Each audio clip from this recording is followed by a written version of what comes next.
ولا هتنقعيه ولا هتشقيه، ومن غير افتكاسات كتيرة قوي. هنعمله مع بعض الزيتون المخلل، هيقعد معاكي سنة كاملة.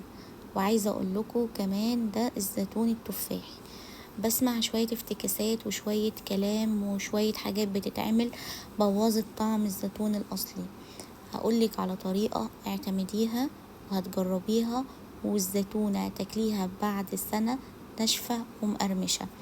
مش هننقع، مش هنغير مية، مش هنعمل اي حاجة من الحاجات الكتيرة اللي بنشوفها دي. اول حاجة نسمي الله ونجيب الزيتون. ده زيتون تفاحي معايا 4 كيلو. هغسل كده الزيتون، هفتح عليه المية كتير. وعايزة اقول لكم ان انا هغسله بالواحدة علشان يعني نظافة وكده، ولا بفتحه بالسكينة ولا بنغزه كده والحاجات اللي بتتعمل دي. لا خالص، الموضوع سهل وبسيط جدا، اي حد يقدر يقوم يعمله. طبعا هقول لكم المقادير المظبوطة كل حاجة، تابعي بس الفيديو. كده انا بدأت اغسل الزيتون. طبعا بتحطي تحتيه كده مصفى وتحتها طبق عشان تنزل كل المية بتاعته. تمام. قبل ما نعمل الحركة دي بنعمل ايه؟ بتملي الكاتل بتغلي كاتل مية مليان، تسيبيه يغلي وبعد كده يبرد. تمام. انا جبت البرطمان ده جديد فلازم يتعقم. بتجيبي شوية مية سخنة وتفضلي ترجي فيه كده وبتسيبيه ينشف خالص. ولو لقيتي فيه مية بتمسحيها بمنديل. ولو البرطمان برضو مش جديد لازما حركة التعقيم دي. تمام. عايزة اقول لكم البرطمان ده هياخد معانا 4 كيلو. معايا بقى فلفل احمر رومي وفلفل احمر اللي هو السبايسي، يعني من ده على ده. بصوا الفلفل يعني زي ما انتي عايزة. تمام. يعني بصوا دول شوية صغيرين، صغيرين قوي، يعني اقل من ربع كيلو على 4 كيلو زيتون. طبعا الفلفل الجزر الحاجات دي براحتك، يعني مقدار اللي انتي عايزاه، بس المهم ان احنا نحطه يعني في البرطمان.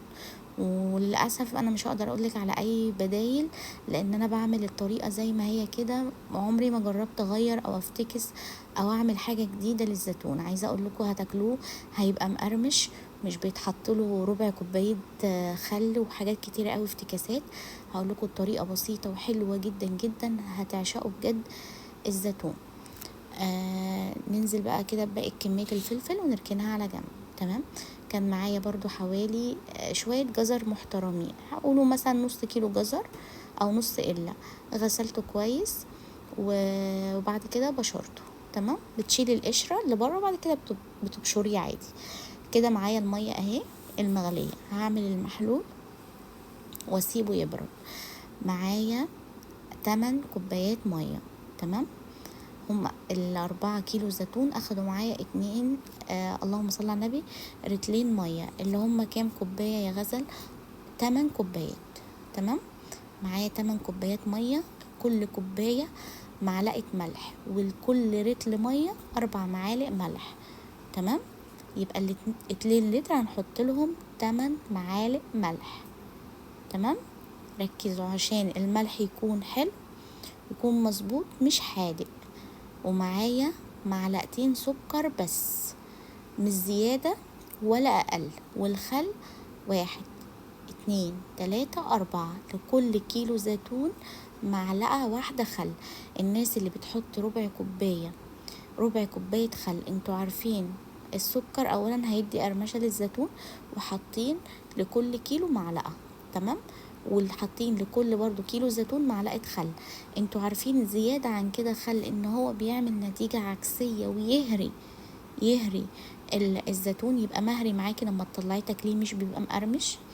جبت الزيتون صفى كويس، حطيته على صينيه، حطيت الفلفل اللي ضربناه مع بعض، حطينا الجزر، دول حزمة كرفس متقطعة كده صغير، مغسولة وكان متصفية كويس، وقطعناها بالشكل ده. واهم حاجة الكرفس. معايا فلفل اخضر ده سبايسي، عايزة تحطيه انتي بارد براحتك. وحطينا حوالي نص كيلو ليمون متقطع شرايح، طبعا هو هيستوي مع الليمون وهيدينا الطعم يجنن. حطينا نص معلقة حبة البركة، وحطينا حوالي نص كوباية كبيرة عصفر. تمام. ما تكتريش حبة البركة علشان ما تغمقش معاكي الزيتون. وحطي نص كوباية عصفر. تمام، بتدي لون حلو ويبقى طعم الليمون كده جميل. تمام، قلبي الكلام ده كله مع بعض. حطينا ليمون شرايح، وحطينا حوالي نص كيلو فلفل عشان البرطمان عندنا ياخد الكمية. لو انت عايزة بقى تقسمي على كام برطمان براحتك، كتري في الفلفل مع الزيتون بيبقى طعمهم حلو قوي. تمام، لحد كده كويس. قلبنا كل المكونات مع بعض، الفلفل على الزيتون، الجزر المبشور، الكرفس، حبة البركة، وكمان العصفر. انزلي بقى بالكلام ده كله مع بعضه في البرطمان. واهم حاجة انك انتي يعني تكبسي بايدك كده، تفضلي يعني تضغطي على الزيتون بالحاجة علشان ما يكونش مهوي معاكي. فاهمين قصدي يا بنات؟ بس كده. بصوا شكله عامل ازاي. طبعا الليمون الشرايح ده هيتاكل، والفلفل مع الزيتون. الخلطة حلوة بسيطة سهلة. بصوا طبعا اكيد هفتحه معاكم، وحلو قوي. شايفين الشكل عامل ايه؟ يعني احنا عملنا كده زيتون وفلفل، ويعتبر الليمون الشرايح ده كده كده هيتاكل يعني. يلا تعالوا بقى نشوف هنعمل ايه. معايا كوبايتين ليمون، عصير ليمون خام، ولا مضروب بميه ولا اي حاجه، معصور كده، كوبايتين كبار. الليمون ده عايزه اقول لكم الكوبايتين دولت كانوا عاملين كيلو ليمون. طلعوا اللي انتوا شفتوه ده. ننزل بقى بميه المحلول اللي احنا عملناها الاول، اللي هي عليها ملح وسكر وخل. تمام، ونزلنا قبلها بكوبايتين عصير ليمون.